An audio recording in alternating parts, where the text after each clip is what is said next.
14 के पहले की स्थिति आपने देश में देखा था, बम फटते थे, ट्रेन से लोग नहीं बैठते थे, सेना के ऊपर पत्थर फेंका जाता। लड़ाई है, विपक्ष यहाँ लड़ाई में नहीं है। अमेठी के अखाड़े में राहुल गांधी को उतरने की संभावना जताई जा रही है। देखिए, अमेठी हम पहले जीत चुके हैं, रायबरेली भी जीतेंगे। हमारा भारत 2047 तक एक विकसित राष्ट्र के रूप में पूरे विश्व में स्थापित हो। राष्ट्रवाद के नाम पर जिस तरह भगवान राम को बेचने का काम कर रहे हैं और राम को बेचने को वो राष्ट्रवाद कहते हैं, इससे ज्यादा दुखद और अपमानजनक स्थिति भारतीय राजनीति में और क्या आम जनता जो वो इंडिया गठबंधन के साथ है और देश में हमारी सरकार रथ पर सवार होकर राहुल गांधी जैसे तपस्वी को अपशब्द बोल रहे हैं, सत्ता के रथ पर सवार होकर अमेठी का विनाश कर रहे हैं। 2024 का चुनाव इस बार बड़ा भयानक है। कहा नहीं जा सकता है कि वोट किस करवट बैठेगा। कहते हैं कि प्रधानमंत्री बनने का रास्ता यूपी से होकर के जाता है और अब की बार यूपी में बहुत सारी सीटों पर कांटे की टक्कर है। ऐसे में किसी भी पार्टी के लिए सत्ता की डगर सरल नहीं है। अब भारतीय जनता पार्टी के राष्ट्रवाद के मुद्दे पर भी सवाल खड़े होने लगे। मतलब शायद भारतीय जनता पार्टी कोई आदमी राष्ट्रवाद की परिभाषा ही नहीं जानता। राष्ट्रवाद के नाम पर जिस तरह भगवान राम को बेचने का काम कर रहे हैं और राम को बेचने को वो राष्ट्रवाद कहते हैं, इससे ज़्यादा दुखद और अपमानजनक स्थिति भारतीय राजनीति में और क्या हो सकती है।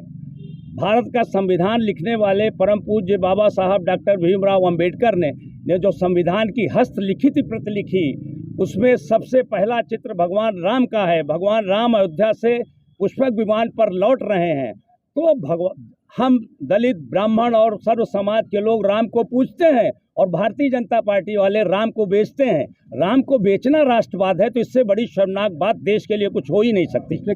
वहीं भारतीय जनता पार्टी की तरफ से बैटिंग कर रहे नेताओं को लगता है कि मोदी योगी का करिश्मा उन्हें सत्ता के शिखर पर पहुंचा देगा। नहीं है, आम जनता का समर्थन जाति धर्म संप्रदाय से ऊपर उठकर भारतीय जनता पार्टी के प्रत्याशी आदरणीय आनंद गौड़ जी को है। और यहाँ की आबो हवा हमने देखा है, जिस ढंग से लाखों की संख्या में जनसभा में लोग आए हैं, एक तरफा लड़ाई है, विपक्ष यहाँ लड़ाई में नहीं है। अमेठी के अखाड़े में राहुल गांधी को उतरने की संभावना जताई जा रही है। देखिए, अमेठी हम पहले जीत चुके हैं, रायबरेली भी जीतेंगे। प्रदेश की 80 की 80 सीटें बीजेपी जीतेगी।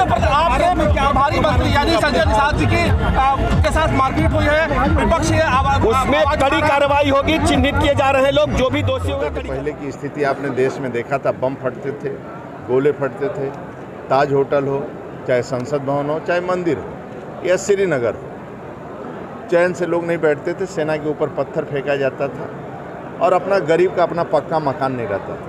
आज मैं कह सकता हूँ कि करोड़ों लोगों का अपना पक्का मकान है, अपना शौचालय है, बिजली का कनेक्शन है, गैस का कनेक्शन है और 5 लाख का आयुष्मान का कार्ड है, घर घर नल का कनेक्शन है। और देश के अंदर भी अब देखेंगे तो न ताज पर बम फटता है, न कहीं बम भी नहीं फटते हैं। तो एक क्रांतिकारी परिवर्तन 10 सालों में आया है। तो जनता जनार्दन का आशीर्वाद है आदरणीय मोदी जी के साथ और कार्यकर्ताओं के परिश्रम की पराकाष्ठा के आधार पर हम एक तरफा राज्य के अंदर चुनाव जीतेंगे। और आदरणीय योगी जी राज्य के अंदर हमारा कानून का राज है। आप 70 के पहले देखें, न बिजली आती थी, न लाइट आती थी, 5 बजे बाद कोई निकल नहीं पाता था, बेटियां डरती थी।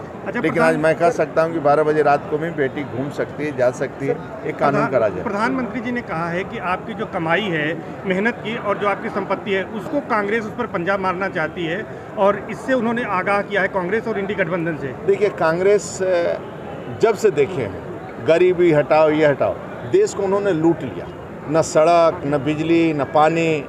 गरीबों पर आप देखते थे 14 के पहले लोग भूख से मर जाते थे, बुंदेलखंड में भूख से मर जाते थे, सूखा।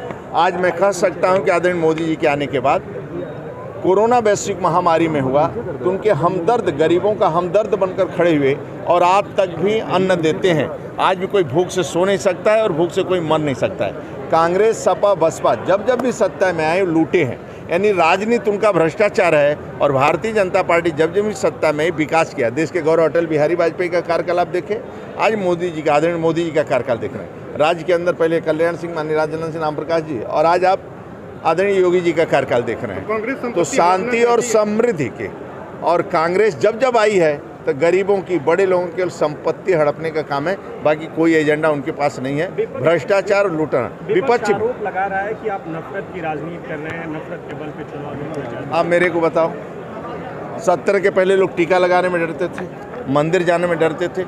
आज किसी वार्ड में आप चले जाइए तो पक्का मकान मुसलमानों को भी मिलता है, हिंदुओं को भी मिलता है, जो गरीब है सभी को हम देते हैं। शौचालय समय घर नल कनेक्शन दे रहे हैं। सड़कों का जाल पर ना हम भेदभाव करते हैं। सबका साथ, सबका विकास, सभी के विश्वास के साथ हम आगे बढ़ते हैं और सभी कल्याणकारी नीतियाँ सभी गरीबों का खुशहाल हो इसलिए काम करते हैं।